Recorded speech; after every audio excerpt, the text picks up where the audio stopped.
তো দর্শক মণ্ডলী, আজ আবার আপনাদের মাঝে এসেছি নতুন একটা ম্যাজিক নিয়ে। আমার এই ম্যাজিক দেখে যদি আপনাদের ভালো লাগে, বেশি বেশি লাইক দেবেন এবং কমেন্ট করবেন, শেয়ার করবেন। আমি আপনাদের শিখাবো ম্যাজিক এমন একটা জিনিস, আপনিও বসে খেলাটা দেখাবেন। আপনার সামনে 5 জন মানুষ থাকলে তারা খুবই আশ্চর্য হয়ে যাবে যে খেলাটা কি করে সম্ভব।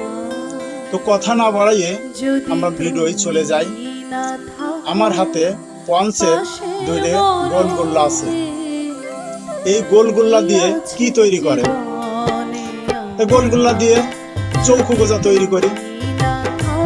যাক, কথা না বাড়াই, চৌকো গোজা তৈরি করতে গেলে এইরকম ভাবে দর্শকের দেখাইয়ে এই ধরবে, ধরে হাই গিলি গিলি গিলি গিলি একটু ম্যাজিক করবেন, হাত নাড়াচাড়া করবেন, করে এইখানে চাপ সুন্দরভাবে একটি গোলগোল্লা হয়ে কি